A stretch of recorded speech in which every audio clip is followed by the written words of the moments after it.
Assalamualaikum warahmatullahi wabarakatuh. Alhamdulillah, alhamdulillahirabbil alamin.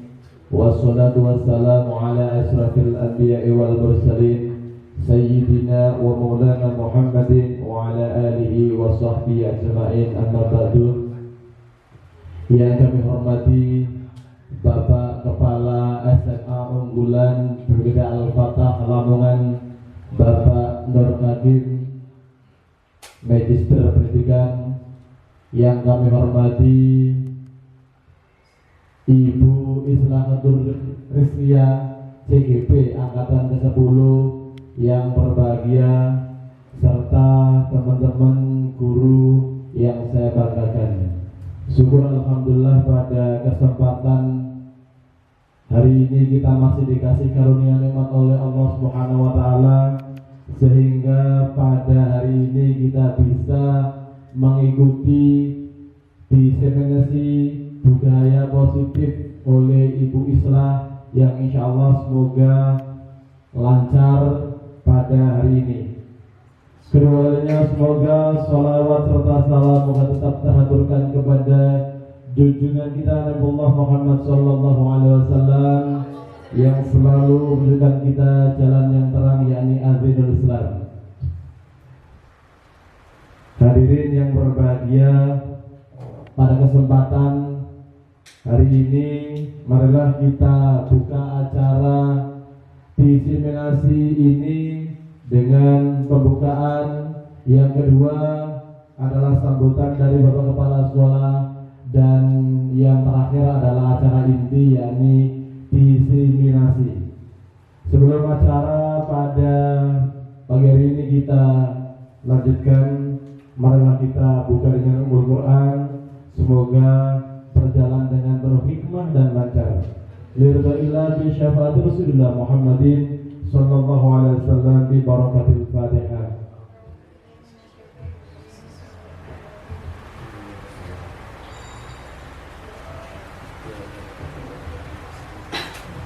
Disampaikan banyak terima kasih. Selanjutnya adalah sambutan dari Bapak Kepala Sekolah kepada Bapak Nur Kadim, Magister Pendidikan. Kami persilakan.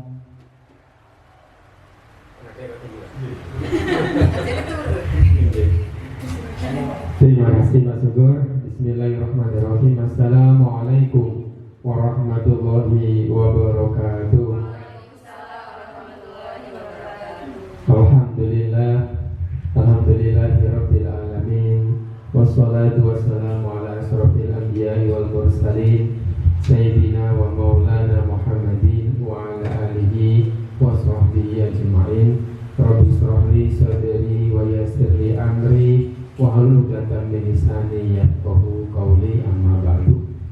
Yang sangat kami hormati seluruh Bapak Ibu guru SMA Unggulan yang hadir pada acara diseminasi budaya positif. Yang kami banggakan Ibu Islahatul Rizkia selaku calon guru penggerak angkatan 10 dari sekolah kita, ya, dari SMA Unggulan Berbeda Al-Fatah Lamongan. Syukur alhamdulillah, mari bersama-sama kita aturkan kehadirat Allah Subhanahu wa taala, karena pada hari ini, ya, hari Kamis tanggal 30 Mei 2024, kita bisa hadir dalam rangka untuk mendukung teman kita Ibu Islahatul Rizkia yang menjadi calon guru penggerak angkatan 10 untuk melaksanakan kewajibannya, ya kan, mengerjakan aksi nyata modul 1.4 budaya positif. Semoga Allah senantiasa memberikan kita ilmu yang bermanfaat, yang tentunya nanti bisa meningkatkan pelayanan kita terhadap kebutuhan murid-murid kita. Allahumma sholli ala sayyidina Muhammad. Bapak Ibu yang kami hormati, Bu Islah yang kami banggakan, pertama-tama kami mengucapkan selamat kepada Bu Islah yang ternyata tidak terasa sudah pembelajarannya, ya, diklat guru penggeraknya ini sudah masuk ke modul terakhir di modul 1. Jadi ada 3 modul yang harus dilalui oleh Bu Islah. Modul 1, modul 2, modul 3. Modul 1 ini ada beberapa pecahan ya, maksudnya ya. Ada 1.1 ya, filosofi Ki Hajar Dewantoro. 1.2 adalah visi guru penggerak. 1.3 adalah nilai dan peran guru penggerak. Dan 1.4 adalah budaya positif. Dan masing-masing modul ini saling berkaitan. Jadi 1.1 ini kita guru-guru penggerak Bu Islah ini disadarkan bahwa ini loh sebenarnya pendidikan yang benar itu, pendidikan yang menuntun pada murid, yang berpusat pada murid, bukan pada orang lain atau bukan pada kita sebagai guru.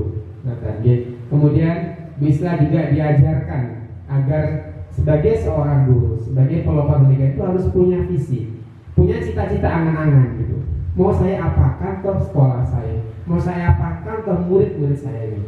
Kalau sudah terbuka mindsetnya, sudah punya cita-cita, kemudian disadarkan lagi nilai dan peran guru penggerak. Oh, berarti tugas saya, peran saya itu ini tuh sebenarnya. Oh iya.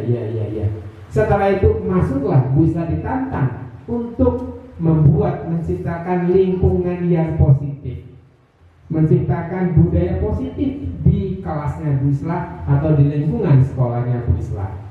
Nah, untuk menciptakan lingkungan itu apa yang perlu dipelajari Bu Islah nanti akan disampaikan kepada kita ini. Diharapkan Bu Islah tidak sendirian dalam menciptakan suasana positif, budaya positif di sekolah kita, tetapi Bu Islah mengajak kita semuanya untuk menciptakan lingkungan yang nyaman, aman, mendukung setiap karakter, setiap perbedaan, setiap kebutuhan anak-anak kita.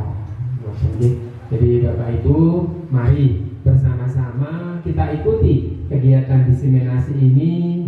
Semoga nanti kita bisa tercerahkan dengan materi-materi yang akan disampaikan oleh Bu Islah Rizkiyah, dan sebagai bentuk juga selain sebagai bentuk pengibasan, juga sebagai bentuk ajakan dari Bu Islah untuk kita agar kita juga bersama-sama dengan Bu Islah menciptakan budaya positif, suasana nyaman, aman, lingkungan belajar yang menyenangkan untuk anak-anak kita. Dan kemudian yang kedua, tetap semangat Bu Islahnya. Ini sudah hampir separuh jalan. Wes saat ini mari. Nah, modul 1 saat ini mari. Belum kas modul 2. Tidak lama kemudian selesai. Masuk modul 3, ujung-ujung gue langsung dari mau sertifikat loh lah, wes mari cepat sekali. Jadi tetap semangat, jalin komunikasi, kolaborasi dengan kita rekan yang ada di sekolah, dengan sesama rekan CGP, kemudian juga intens komunikasi dengan Bapak Ibu PP dan juga Bapak Ibu fasilitator, agar pendidikan yang Bu Islah tempuh ini bisa lalui dengan mudah, dan tentunya nanti hasilnya bisa lulus dengan nilai yang amat baik. Amin. Maka tentunya mohon Bapak Ibu, ayo kita tetap semangat, kita dukung Bu Islah, kita ikuti rangkaian kegiatan yang akan disampaikan oleh Bu Islah hari ini. Semoga ini juga menjadi ladang ilmu dan juga ladang ibadah buat kita. Terima kasih. Ngapunten, saya akhiri. Assalamualaikum warahmatullahi wabarakatuh.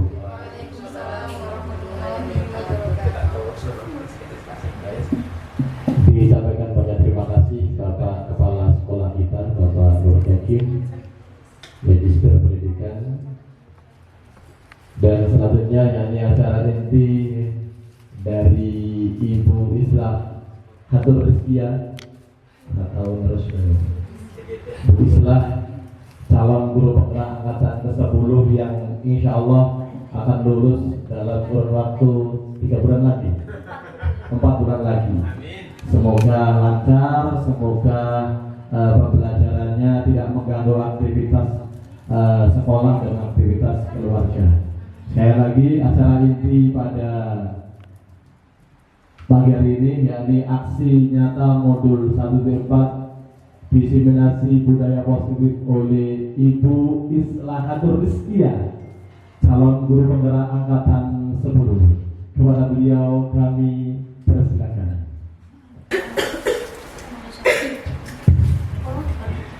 Assalamualaikum warahmatullahi wabarakatuh.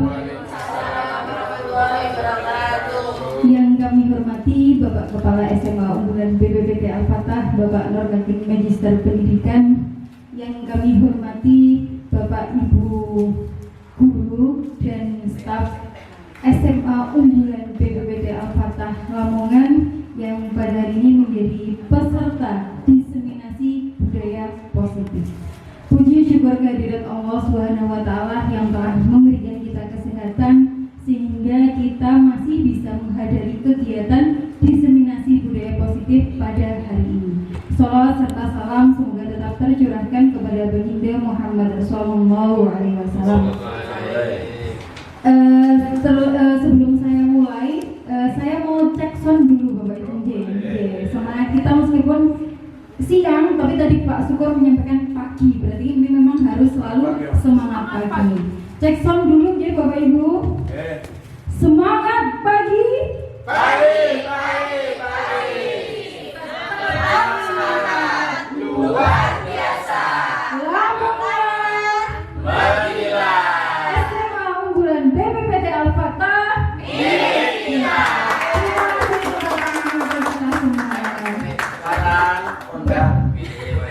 Baik, terima kasih Bapak Ibu. Jadi izinkan saya, karena saya memang mendapatkan amanat dan tugas untuk melakukan diseminasi budaya positif. Jadi saya berdiri di sini menyampaikan atau melakukan diseminasi budaya positif. Bukan berarti saya yang paling mengerti, bukan. Tapi karena memang saya mendapatkan amanat dan tugas untuk melakukan ini.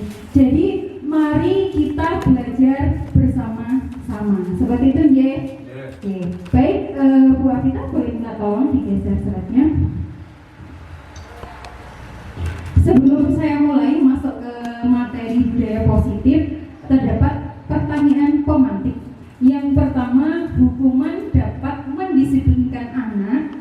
Yang kedua, pemberian hukuman dengan hal positif seperti membaca atau membersihkan halaman sekolah dapat meningkatkan disiplin anak. Yang ketiga, memberi penghargaan dapat meningkatkan motivasi belajar anak. Sebelum saya masuk ke materi, saya ingin mendengarkan pendapat Bapak Ibu sebelum Bapak Ibu nanti mendengarkan apa yang saya sampaikan pada diseminasi budaya positif pada kali ini. Bu Nila mungkin bisa minta tolong tanggapan dari pertanyaan pemantik ini.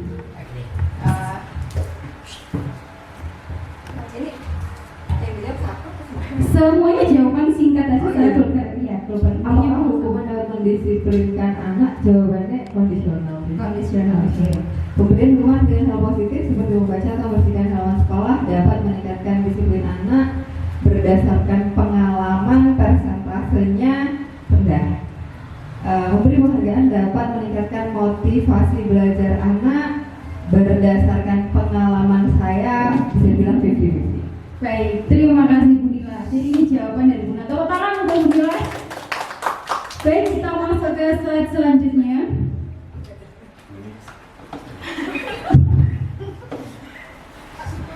Baik, ini adalah topik dalam budaya positif.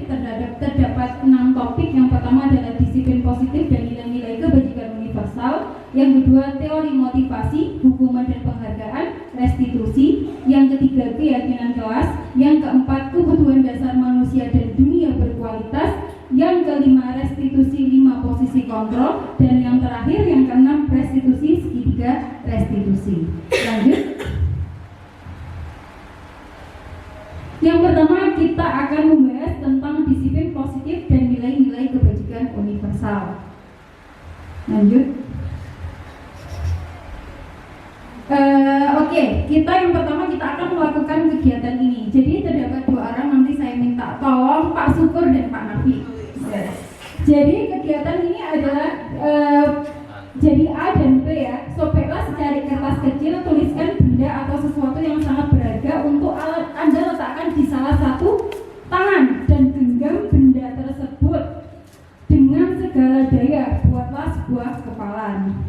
Itu nanti Pak Syukur jadi A. Terus yang B, teman Anda B akan mencoba dengan sekuat tenaga dengan berbagai cara untuk meminta Anda memberikan benda tersebut. B bisa membujuk, mengancam, menghardik, merayu, menyuap apa saja agar dapat membuka kepalan tangan Anda. Boleh Pak Syukur dipraktekkan? Itu positnya. Pakai itu aja ke kulit. Posit. Ini siapa ya? Ya. Penuliskan. Ya. Benda Mas. berharga. Ya, tuliskan yang paling berharga. Saya mungkin. Semoga jawabannya istri ya. Kalau nggak istri, Mas Siapa dia ya? mantan. boten hanya Pak Sugor. Oh mantan. Ayo. Berharga itu.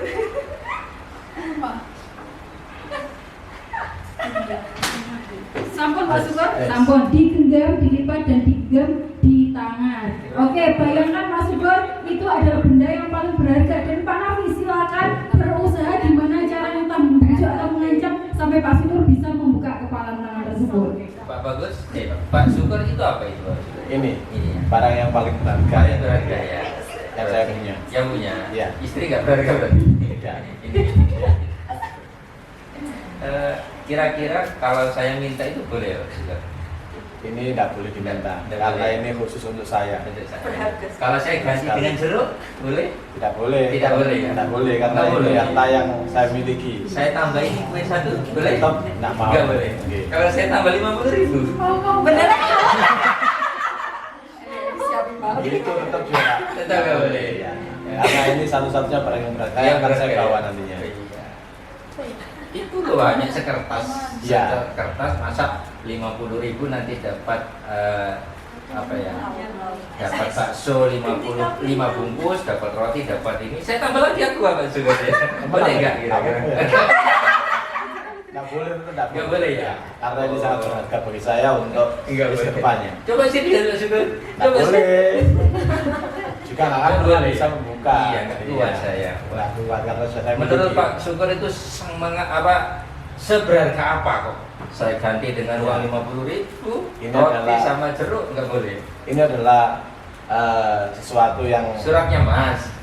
surat bukan hanya sebuah surat. Ini adalah barang yang nantinya akan saya bawa ke akhirat. Apa itu? Bagaimana Pak Nafi? Tetap nggak bisa ya? Nggak bisa, Oh iya. iya, ternyata Pak Sugor Betapa kuatnya Pak Iya. Pak Syukur ya. luar biasa. Baik, terima kasih Pak Sugor dan Pak Nafi. Oke, teman-teman, dari apa yang dilakukan oleh Pak Sugor dan Pak Nafi, kira-kira apa yang bisa kita ambil? Bu Umar mungkin bisa menyampaikan apa yang bisa kita ambil? Pak Sugor dengan tadi mempertahankan barang berharganya, dibujuk Pak Nafi dengan jeruk, dengan kue, dengan uang 50.000, tetap nggak mau.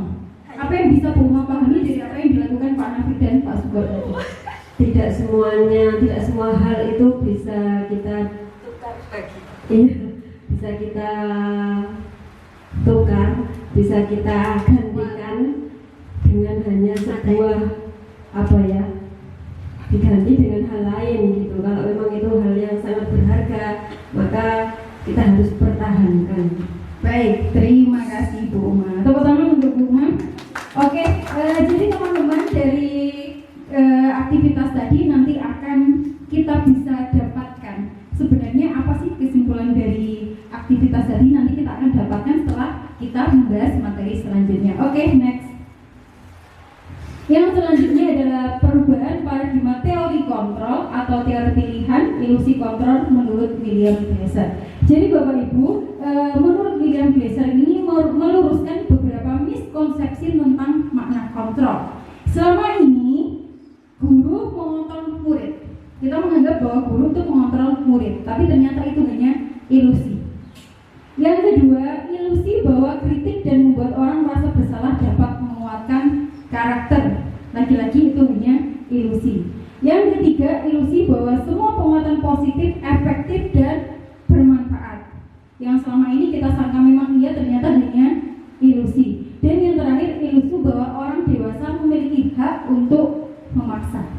Sudah mulai dapat ya tadi ya dari aktivitas yang dilakukan oleh Pak Nafi dan Pak Syukur, ini mulai masuk. Kita mulai menemukan. Ternyata bahwa kita merasa bahwa orang dewasa itu berhak untuk memaksa, tapi ternyata itu menurut Glasser itu hanya ilusi. Jadi seperti kita guru, kita memberikan perintah ke murid seakan-akan kita bisa mengontrol murid, tapi nyatanya itu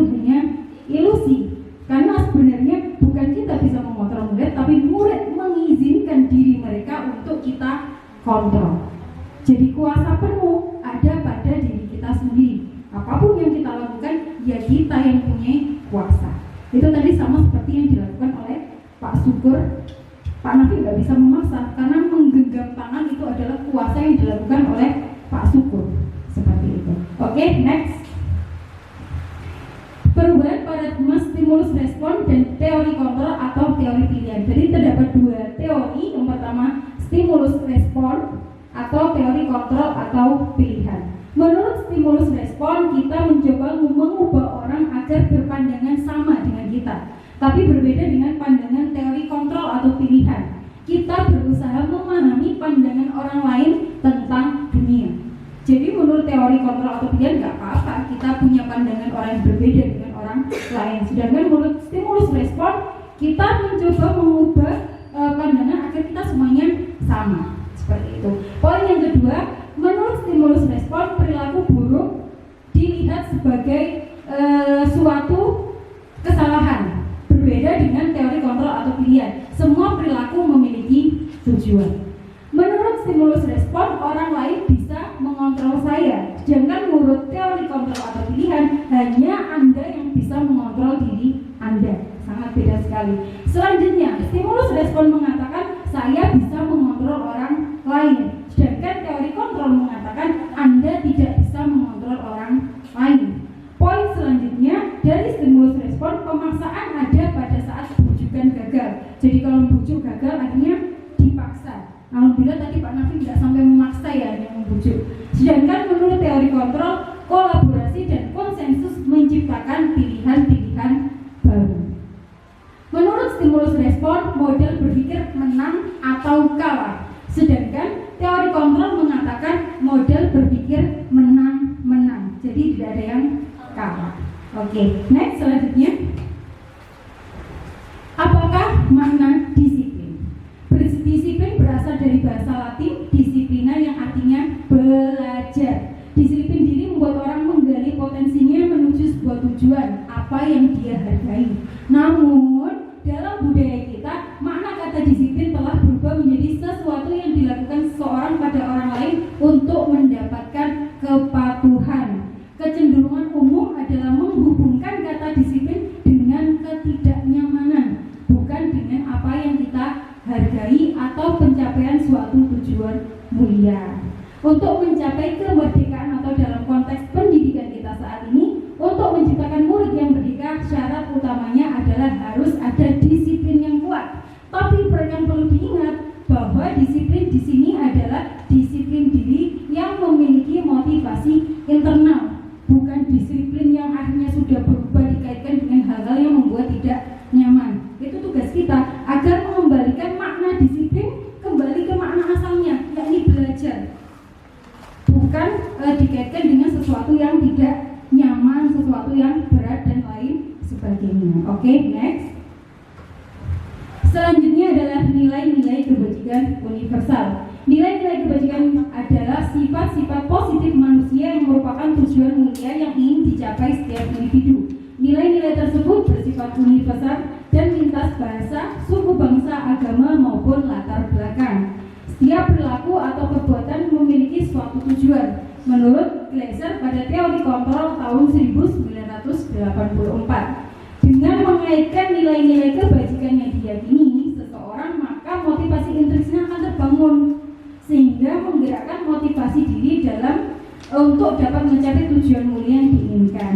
Gosen 1998. Selanjutnya, nilai-nilai kebajikan yang ingin dicapai oleh setiap anak Indonesia kita kenal dengan profil pelajar Pancasila. Ini terdapat di 6 elemen profil pelajar Pancasila: beriman, bertakwa kepada Tuhan Yang Maha Esa dan berhak mulia, mandiri, bernalar kritis, berkebinekaan global, bergotong royong, dan kreatif. Itu tadi. Oke, next. Yang kedua, kita masuk ke topik yang kedua, yakni teori motivasi, hukuman, dan penghargaan restitusi. Oke, next. Teori motivasi perilaku manusia. Jadi dalam teori dikatakan terdapat 3 motivasi perilaku manusia. Yang pertama, untuk menghindari ketidaknyamanan. Yang kedua, untuk mendapatkan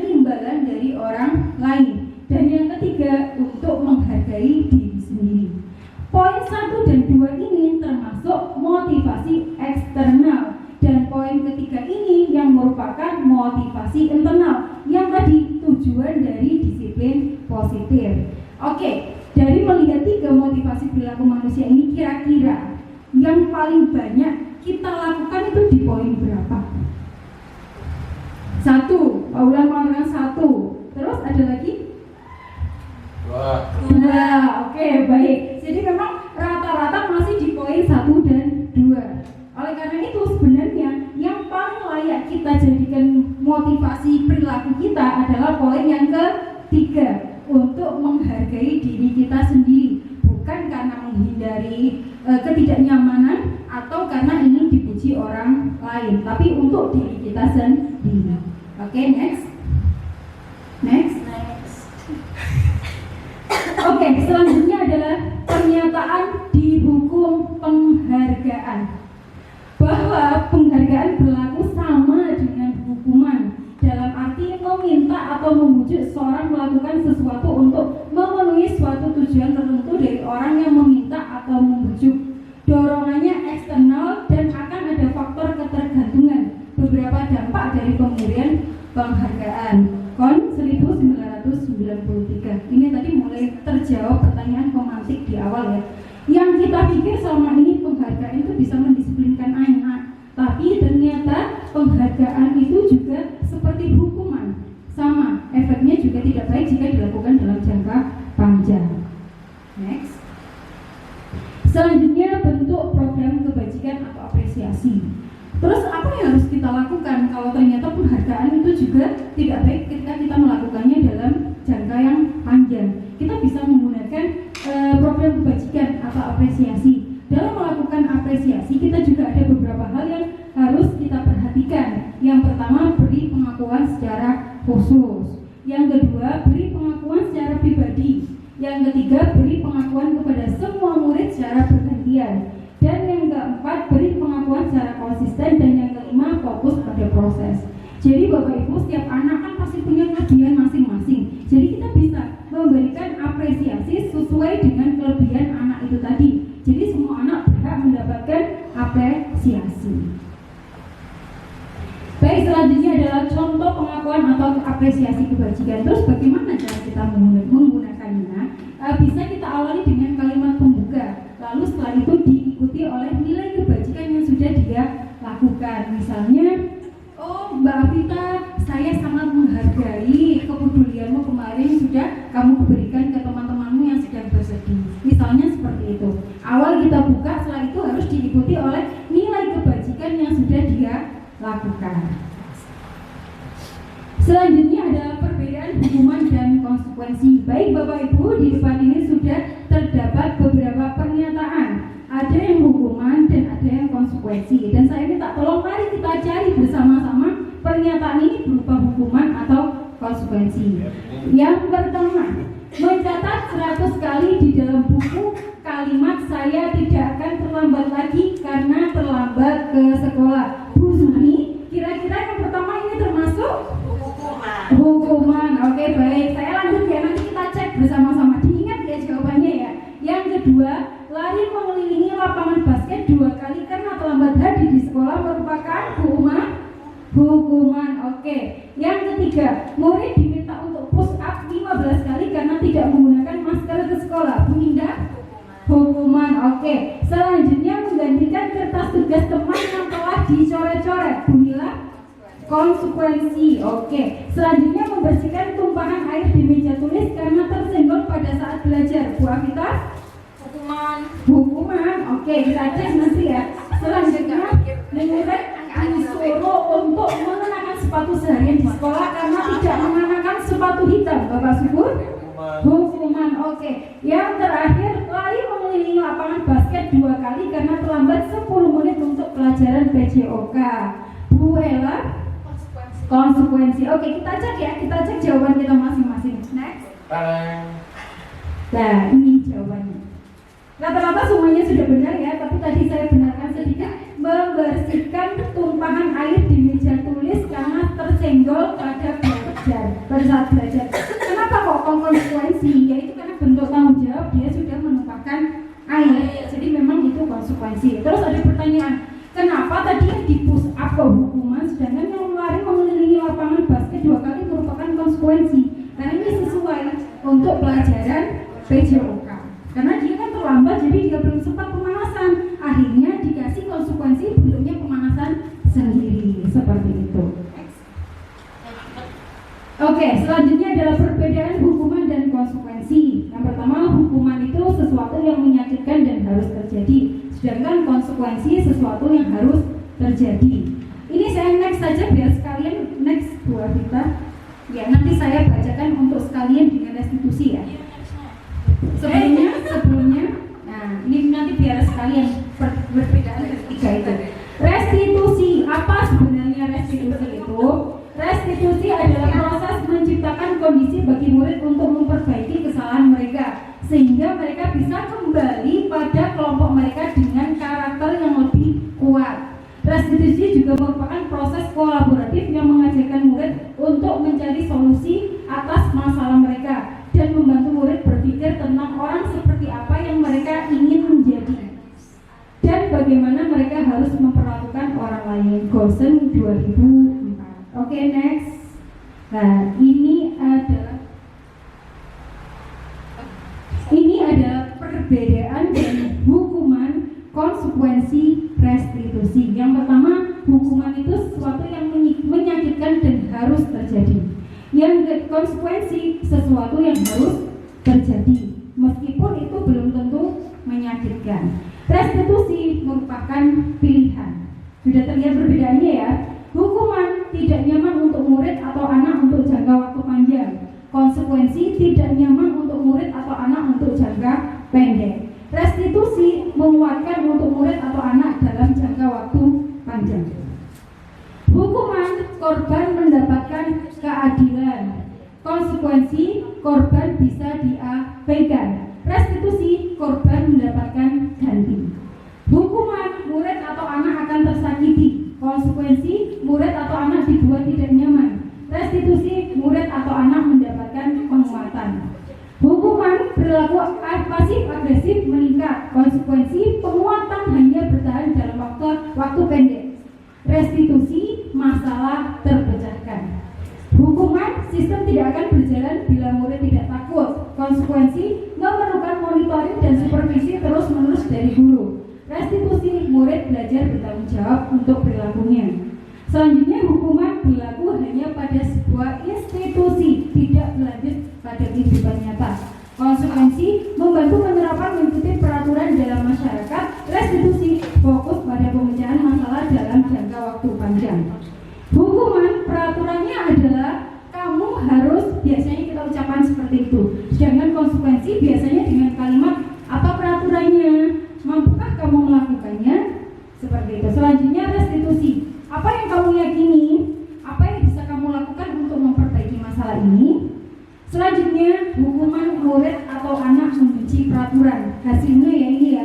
Jadi hasilnya dari hukuman murid atau anak membenci peraturan. Sedangkan konsekuensi, hasilnya murid atau anak menghormati peraturan. Dan restitusi, hasilnya murid atau anak menghormati dirinya dan orang lain. Dari ketiga penjelasan perbedaan ketiga hal ini, ketiga pendekatan ini, kira-kira yang paling layak kita gunakan seharusnya yang mana Bapak Ibu?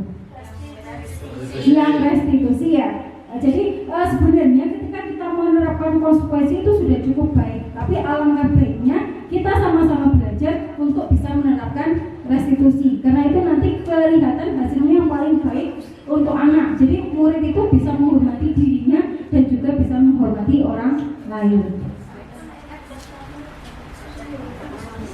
9 ciri-ciri restitusi. Yang pertama, bukan untuk menebus kesalahan, namun untuk belajar dari kesalahan. Yang kedua, memperbaiki hubungan. Yang ketiga, tawaran bukan paksaan. Yang keempat, restitusi menuntun untuk melihat ke dalam diri. Yang selanjutnya, restitusi mencari kebutuhan dasar yang mendasari tindakan. Selanjutnya, restitusi diri adalah cara yang paling baik.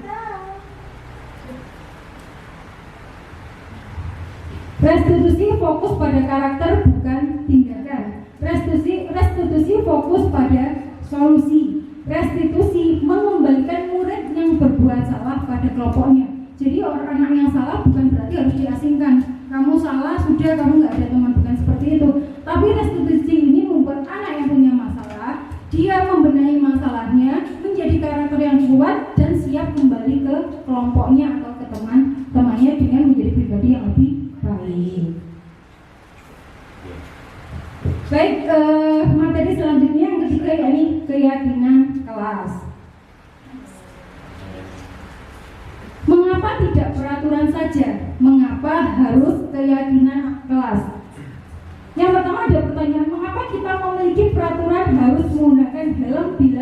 kendaraan roda 2. Kira-kira kenapa? Untuk keselamatan. Untuk keselamatan diri. Oke, good job Bapak Syukur. Yang kedua, oke, tepuk tangan.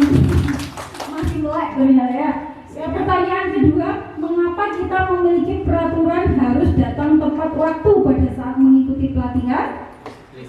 Disiplin. Oke, baik. Terima kasih. Jadi untuk mendukung motivasi intrinsik, kembali ke nilai-nilai atau keyakinan-keyakinan lebih menggerakkan seseorang dibandingkan mengikuti serangkaian peraturan-peraturan. Jadi daripada tadi harus memakai helm, mungkin lebih enak kita tekankan pada demi menjaga keselamatan seperti itu. Itu mungkin akan lebih menggerakkan hati. Dapat ya Bapak Ibu ya poinnya kemana ya? Dapat.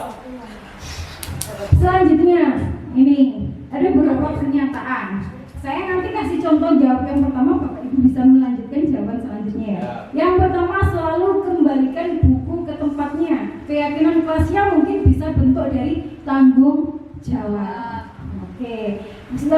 Selalu kegiatan selalu mengembalikan buku pada tempatnya, itu nanti keyakinan kelasnya berubah tanggung jawab. Selanjutnya, dilarang mengganggu orang lain. Kira-kira apa? Ada yang mau bantu jawab? Menghormati orang lain atau toleransi. Oke. Hadir di sekolah 15 menit sebelum pembelajaran dimulai. Disiplin. Dilarang melakukan kekerasan. Menghargai orang lain. Nanti kita cek sama-sama ya. Dilarang menggunakan narkoba. Kesehatan. Bergantian atau menunggu giliran. Disiplin. Bisa juga mungkin menghargai orang lain ya. Gunakan masker. Keamanan, kesehatan. Jangan berlari di kelas atau koridor. Keselamatan atau keamanan. Kita cek teman-teman jawaban kita. Sudah benar semua ya? Alhamdulillah, luar biasa. Berarti masuk teman-teman. Yang keempat, kebutuhan dasar manusia dan dunia berkualitas. Terdapat 5 kebutuhan dasar manusia. Yang pertama, bertahan hidup. Yang kedua, penguasaan, kasih sayang dan rasa diterima, kesenangan dan kebutuhan kebebasan. Apa sih ini sebenarnya? Contohnya yang seperti apa? Next, Bu Avita. Kebutuhan bertahan hidup atau survival adalah kebutuhan yang bersifat fisiologis untuk bertahan hidup, misalnya kesehatan, rumah, dan makanan. Yang kedua, kasih sayang dan rasa diterima atau kebutuhan untuk diterima. Kebutuhan ini dan 3 kebutuhan berikutnya adalah kebutuhan psikologis, kebutuhan untuk disayangi dan diterima, meliputi kebutuhan akan hubungan dan koneksi sosial, kebutuhan untuk memberi dan menerima kasih sayang, dan kebutuhan untuk merasa menjadi bagian dari suatu kelompok. Yang ketiga, penguasaan, kebutuhan pengakuan atas kemampuan. Kebutuhan ini berhubungan dengan kekuatan untuk mencapai sesuatu, menjadi kompeten, menjadi terampil, diakui atas prestasi dan keterampilan kita, didengarkan, dan memiliki rasa harga diri. Yang keempat, kebebasan atau kebutuhan akan pilihan. Mari tertawa bersama. Terima kasih. Jadi Bapak Ibu, meskipun kita sudah dewasa, kita usianya sudah tidak anak-anak lagi, tidak muda lagi, tapi tetap 5 kebutuhan ini harus terpenuhi. Jadi nggak apa-apa kita tertawa. Oh iya, masih muda Pak Nabi, oke. Kita tertawa, kita senang-senang, nggak ada yang salah dengan itu Bapak Ibu guru. Karena kalau kita sudah kebutuhan kita sebagai pendidik sudah terpenuhi, otomatis nanti kita juga akan bisa mengupayakan terpenuhinya 5 kebutuhan dasar murid-murid kita. Bagaimana kita bisa memfasilitasi kebutuhan anak didik kita kalau kita saja yang mendidik sebagai guru mereka belum terpenuhi kebutuhan dasarnya. Selanjutnya, dunia berkualitas. Dunia berkualitas adalah tempat khusus dalam pikiran, tempat menyimpan gambaran, representasi dari semua yang kita inginkan. Bisa berisi orang-orang, hal-hal, dan apa saja yang terbaik dalam hidup dan membuat kita merasa bahagia dan terpenuhi kebutuhan dasar kita. Apa sih tadi pasti ada kata-kata dunia berkualitas. Sebenarnya apa sih yang dimaksud dunia berkualitas? Jadi dunia berkualitas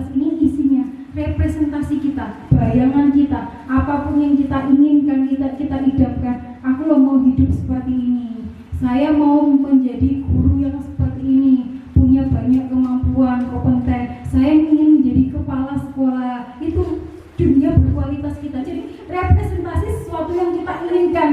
Tentunya isinya tadi yang bagus-bagus, yang enak-enak. Gitu. Jadi setiap orang punya nggak dunia berkualitas? Punya. Nah, ini murid kita juga mempunyai gambaran dunia berkualitas mereka. Tentunya sebagai guru kita ingin mereka memasukkan hal-hal yang bermakna dan nilai-nilai kebajikan yang hakiki ke dalam dunia berkualitas mereka. Kita sebagai guru kan tahu ya, kita manusia pasti punya dunia berkualitas. Murid kita punya dunia berkualitas. Jadi kita sebagai guru mereka, bapak ibu guru mereka harus bisa memasukkan nilai-nilai kebajikan, nilai-nilai yang baik dalam dunia berkualitas mereka, dalam bayangan mereka, hidupnya mereka ingin seperti apa. Kita berusaha untuk memasukkan hal-hal yang baik. Karena itu bapak ibu guru, dunia berkualitas itu tergantung bagaimana lingkungannya, gimana itu prosesnya, mereka di sekolah seperti apa, mereka di rumah seperti apa. Karena bayangan dunia berkualitas yang seperti apa itu sangat tergantung dari itu tadi. Makanya kita sebagai guru, gimana caranya kita bisa memasukkan nilai-nilai kebajikan, hal-hal yang baik dalam dunia berkualitas mereka. Nah, tujuannya untuk apa ya tadi? Kita itu berjalan sesuai dengan dunia berkualitas kita. Kita kan ingin mengupayakan apa yang ada di dunia berkualitas itu terwujud. Nah, kalau kita isinya tadi di dunia berkualitas, isinya sudah hal-hal yang baik, otomatis nanti kita geraknya juga ke hal-hal yang baik. Seperti itu. Selanjutnya materi yang kelima adalah 5 posisi kontrol. Terdapat 5 posisi kontrol kita sebagai guru kepada murid. Yang pertama adalah penghukum, yang kedua adalah pembuat rasa bersalah, yang ketiga posisi sebagai teman, yang keempat posisi sebagai pemantau, dan yang terakhir posisi manajer. Kita lihat penjelasan satu persatu. Kalau penghukum itu biasanya guru berbuat menghardik, menunjuk-nunjuk, menyakiti dan menyindir murid. Kalau pembuat rasa bersalah biasanya guru berbuat berceramah dan mengatakan seharusnya ibu kecewa, kenapa kamu seperti itu, kamu menyakiti ibu. Kita membuat anak itu merasa bersalah. Selanjutnya teman, biasanya guru berbuat membuatkan alasan-alasan untuk muridnya. Karena yang tadi kita memposisikan sebagai teman ya, kita selalu melindungi murid dengan hal yang salah, dibuatkan alasan terus. Yang keempat pemantau, posisi pemantau biasanya guru menghitung dan mengukur. Yang kelima manajer, biasanya guru mengajukan pertanyaan. Terus hasilnya seperti apa sih? Hasilnya kalau penghukum, anak itu atau murid bisa memberontak, menyalahkan orang lain dan juga berbohong. Hasilnya seperti itu pada anak. Kalau pembuat rasa bersalah, hasilnya pada anak bisa menyembunyikan, menyangkal dan berbohong. Posisi kontrol teman, anak bisa ketergantungan. Jadi anak itu baik hanya dengan guru tersebut. Aku mbak Pak Syukur wae, Pak Syukur loh mesti aku telat loh, gak pernah dihukum soalnya aku koncolnya. Nah, besok ketika yang jaga Bu Suni, mungkin dia tidak suka dengan Bu Suni soalnya nurutnya hanya dengan Pak Syukur seperti itu. Yang keempat, posisi kontrol sebagai pemantau, hasilnya menyesuaikan diri bila diawasi. Jadi kalau kita menerapkan posisi kontrol pemantau, oh ada Bu Suni, cepat-cepat pakai sepatunya. Kalau nggak ada Bu Suni, sepatunya kan nggak digunakan. Kalau kita menempatkan posisi kontrol sebagai pemantau. Yang selanjutnya adalah manajer. Hasilnya murid akan menjadi pribadi yang kuat. Jadi bukan perkara ada siapa, diawasi siapa, temannya siapa, tapi dia akan tetap melakukan hal-hal yang baik. Dia akan tetap pakai sepatu meskipun nggak ada Bu Suni. Dia akan tetap datang tepat waktu meskipun nggak diawasi Pak Syukur. Karena itu tadi kita menerapkan posisi manajer. Yang selanjutnya dampaknya pada murid apa? Ketika penghukum, anak-anak akan selalu mengulangi kesalahan karena tidak ada kesadaran dirinya. Kalau membuat rasa bersalah, anak akan merasa rendah diri. Mereka akan berpikir, oh berarti aku ini selalu menyakiti bapak ibu guru ya, aku ini gagal ya, aku ini nggak sukses ya, aku ini kemudian. Anak akan merasa seperti itu jika kita terus menerapkan posisi kontrol membuat rasa bersalah. Selanjutnya posisi kontrol teman, dampaknya pada murid adalah anak menjadi lemah, tidak mandiri dan tergantung. Apa-apa jadi Pak Syukur, soalnya tadi Pak Syukur menganggap murid itu temannya, jadi Pak Syukur, besok kamu ini mengerjakan apa kata Pak Syukur, besok kamu itu ya harus datang tepat waktu, diajak Pak Syukur untuk latihan ini, halah Pak Syukur kok konco dewe, seperti itu, jadi ketergantungan. Selanjutnya adalah posisi kontrol pemantau. Dampak pada murid menitik beratkan pada sanksi atau hadiah untuk dirinya. Jadi ini tadi fokusnya ke sanksi atau reward. Jadi hanya fokus jika ada sanksinya dia tidak melakukan, jika ada hadiahnya dia berusaha melakukan yang terbaik. Hanya itu, kalau nggak ada hadiah, nggak ada hukumannya, ya dia nggak melakukan apa-apa. Selanjutnya posisi kontrol sebagai manajer. Dampak pada murid adalah mengevaluasi diri, bagaimana cara memperbaiki diri. Seperti itu ya, jadi sudah bisa terlihat ya perbedaan 5 posisi kontrol. Dan tentunya dari 5 posisi kontrol ini seharusnya yang paling tepat untuk kita terapkan adalah posisi kontrol manajer. Bapak Ibu, mari kita belajar bersama-sama. Biasanya kita berada di mana ya? Biasanya kita berada di mana? Manajer. Masya Allah Pak Syukur luar biasa. Terima kasih Pak Syukur sudah menerapkan posisi kontrol manajer. Paling sering kira-kira yang mana ya? Posisi yang mana? Teman, oke. Terus? Tergantung ya situasi. Biasanya kadang kita lebih ke pemantau mungkin ya, pemantau. Kok sepertinya kamu nggak pakai sepatu ya, seperti itu. Jadi anak-anak terbirit-birit kalau melihat kita, kalau nggak ada kita ya mereka bebas tidak pakai sepatu. Jadi mari bersama-sama kita menerapkan posisi kontrol manajer. Tidak apa-apa Bapak Ibu, kita belajar kan perlahan, nggak mungkin kita saklek manajer karena memang mungkin di suatu kondisi mengharuskan kita melakukan posisi kontrol yang lain. Jadi mari bersama-sama untuk bisa berada pada posisi kontrol manajer. Next. Ini ada pernyataan kembali. Ini tadi kan saya tadi sudah menjelaskan 5 posisi kontrol. Yang pertama, saya kecewa sekali dengan kamu. Kira-kira ini dikatakan siapa ya posisi kontrol? Pembuat rasa bersalah. Oke. Yang kedua, kamu tidak pernah benar melakukannya. Penghukum. Ayolah lakukan demi ibu dan bapak. Teman. Apakah kamu mau mendapatkan stiker bintang hari ini? Pemantau. Selanjutnya, bagaimana kamu bisa menyelesaikan masalah ini? Kamu selalu yang paling terakhir. Penghukum. Kita cek bersama-sama. Ya. Sudah benar semua ya, Bapak Ibu luar biasa ya. Jadi tadi materinya masuk semua. Terbukti menjawab pertanyaannya benar semua. Oke, next. Materi yang keenam adalah segitiga restitusi. Nah, ada 3 tahapan pada segitiga restitusi. Yang pertama, menstabilkan identitas, validasi kebutuhan, dan menanyakan keyakinan. Yang pertama adalah menstabilkan identitas. Sebenarnya untuk apa sih kita melakukan menstabilkan identitas? Untuk membuat anak yang merasa gagal karena berbuat salah menjadi positif terhadap dirinya. Biasanya guru bisa menggunakan perkataan seperti berbuat salah itu hal yang manusiawi, tidak ada manusia yang sempurna dan lain-lain.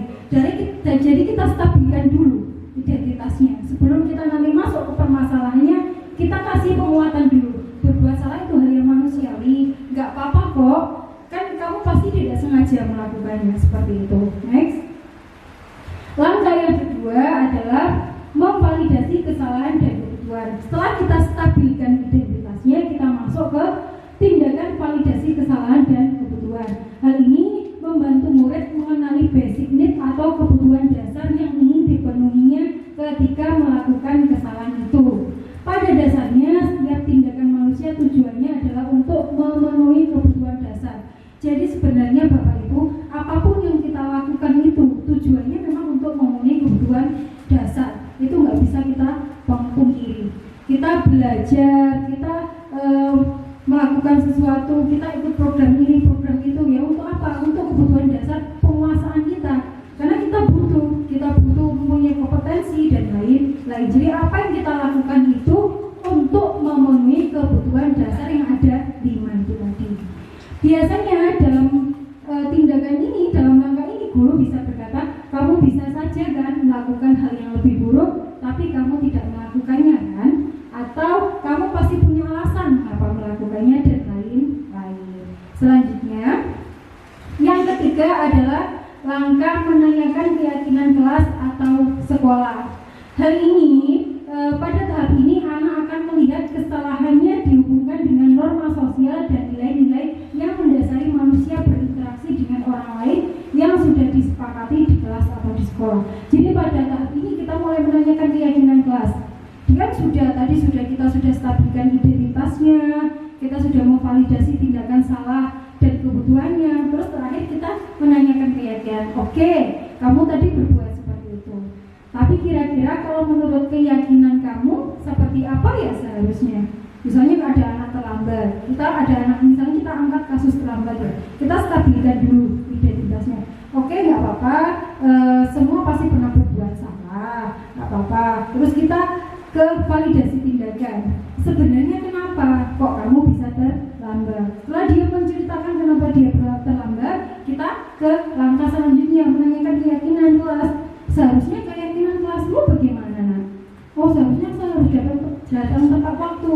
Setelah kita menanyakan keyakinan kelas, kita masuk ke solusinya. Kira-kira yang bisa kamu lakukan agar kamu tidak terlambat apa, nak ya? Seperti itu. Jadi kita mendorong anak itu untuk mencari solusi atas masalah yang dihadapi. Poin dari restitusi tersebut seperti itu. Jadi bukan dari kita. Solusi itu dari anaknya sendiri. Kita hanya mengirim, kita menguatkan identitasnya, kita validasi kebutuhan dan tindakan salahnya, dan kita tanyakan keyakinan kelasnya. Sehingga ketika kita sudah melakukan 3 tahapan itu, nanti kita bisa menggiring anak itu untuk mengemukakan atau menyatakan solusi atas apa yang sedang dihadapi. Baik Bapak Ibu, jadi ini saya akan membacakan ya. Jadi ini adalah refleksi saya akan penerapan budaya positif. Jadi budaya positif ini kurang lebih materi ini saya terima bulan lalu. Jadi memang saya baru melakukannya mungkin kurang dari 1 bulan ya.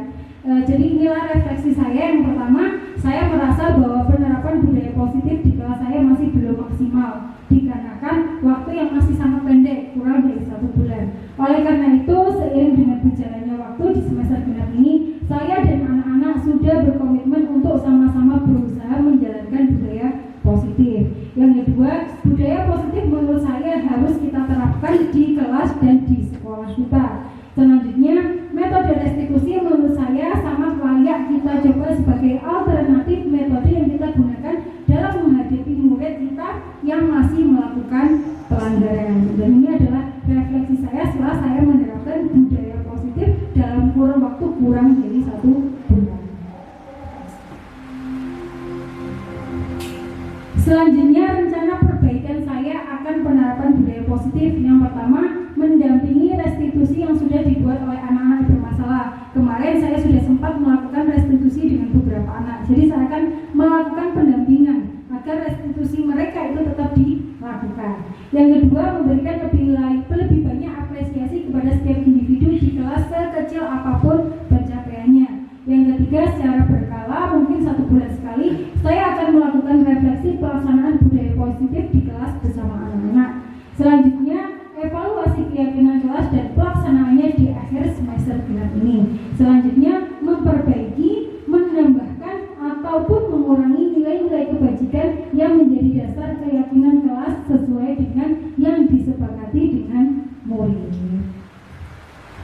Baik Bapak Ibu, demikian tadi adalah 6 materi atau 6 topik yang ada dalam budaya positif. Jadi dalam penerapan budaya harus memahami topik itu. Jadi apa yang kita terapkan agar tadi ada disiplin positif, ada restitusi, dan tadi itu semuanya akan menjadi budaya positif kalau kita lakukan terus menerus. Kan budaya kan seperti itu. Gimana mau jadi budaya kalau kita tidak pernah melakukannya? Kalau kita sudah melakukan membiasakan, lama-lama itu tidak terasa akan sudah jadi budaya dan kita tidak akan berat lagi untuk melakukannya. Baik Bapak Ibu, sebelum diseminasi ini saya akhiri, saya ingin minta tolong kepada mungkin perwakilan saja Bapak Ibu untuk melakukan refleksi kegiatan diseminasi budaya positif yang sudah saya lakukan. Yang pertama, hal baru apa yang mengubah paradigma atau cara pandang saya yang saya dapatkan? Pertanyaan pertama mungkin nanti Bu Mila ya, saya minta tolong untuk menjawab. Dan yang kedua, saya akan menjadi guru yang seperti apakah setelah mengikuti diseminasi ini. Nanti saya minta tolong Bu Zuni untuk bisa menyampaikan. Silakan Bu Mila untuk pertanyaan pertama. Hal baru yang mengubah paradigma atau cara pandang saya, mungkin selama ini saya tuh kebanyakan jadi kadang mungkin penghukum atau kadang-kadang jadi pemantau gitu. Kadang memang juga sudah jadi manajer. Saya akan berusaha untuk lebih mengarah pada budaya positif dengan berusaha menjadi manajer. Terima kasih. Terima kasih. Tepuk tangan dulu untuk Bu Mila. Luar biasa. Selanjutnya pertanyaan kedua, Bu Zuni, silakan. Terima kasih Miss Isra. Untuk pertanyaan kedua, saya akan menjadi guru yang seperti apakah setelah mengikuti diseminasi ini? Jujur ya Miss ya, selama ini saya itu lebih banyak ke teacher centers ketika kepada murid-murid ketika mengajar. Kemudian lebih banyak tadi seperti yang dikatakan Bu Lila, bukan sebagai manajer tapi lebih banyak sebagai pemantau dan pembuat rasa bersalah. Seperti itu. Nah, setelah mengikuti kegiatan diseminasi ini, itu membuka paradigma atau pola pikir saya. Nantinya saya akan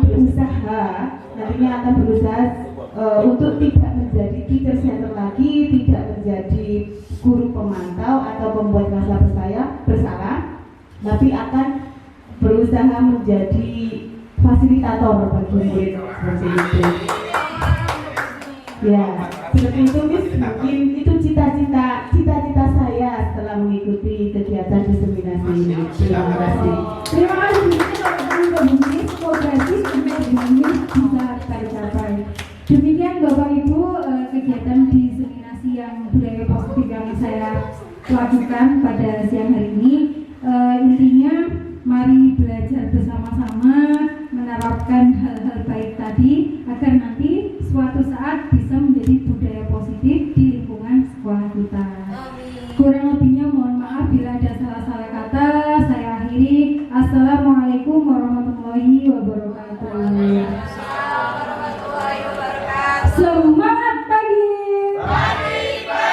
Pagi. Tetap semangat luar biasa. Lamongan Magila Asemawan BPPT Al-Fatah Lamongan. Ini kita tepuk tangan untuk kita semua. Terima kasih. Jam pas lu